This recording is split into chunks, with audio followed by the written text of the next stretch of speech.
అదొక bakery shop. పక్కనే ఉన్న పిట్టగోడ పైన ఓ పెద్దాయన కూర్చొని ఉన్నాడు. ఆయన వెనకాల వందలాది మంది జనం క్యూలైన్లో నిలబడి ఉన్నారు. అక్కడికొచ్చిన ప్రతి ఒక్కరితో ఆయన కాసేపు మాట్లాడి చిట్టీలో ఏదో రాసిచ్చి పంపిస్తున్నాడు. జనాలు వెళ్తూ వెళ్తూ ఆయనకు దండం పెట్టి చేతిలో 5 రూపాయలు పెడుతున్నారు.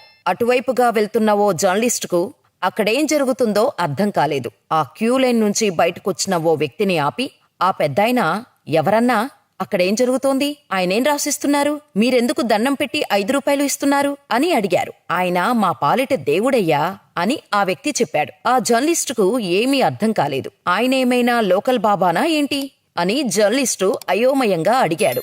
ఆయనొక డాక్టర్ అయ్యా, 5 రూపాయలకే వైద్యం చేస్తున్న పేదల డాక్టర్, మా పేదల దేవుడు అని చెప్పాడు. ఆ జర్నలిస్టు ఆశ్చర్యపోయాడు. 5 రూపాయలకే వైద్యం చేస్తున్నాడా? ఆయనేమైనా ఆర్ఎంపీ వైద్యుడా అని కాస్త అనుమానంగా అడిగాడు. 5 రూపాయలకు వైద్యం చేసే ఆర్ఎంపీలు కూడా ఇప్పుడు ఎవరున్నారయ్యా? ఆయన ఎంబీబీఎస్, ఎండీ చేసిన డాక్టర్ అని ఆ వ్యక్తి చెప్పగానే జర్నలిస్టు షాక్ అయ్యాడు. ప్రేమ, పెళ్లి, ఉద్యోగం, ఆరోగ్యం, ఏ సమస్యలైనా కేవలం మీ ఫోటో మరియు చేయి చూసి ఉచితంగా జ్యోతిష్యం చెప్పబడును. ఈ కింది నంబర్ను సంప్రదించండి.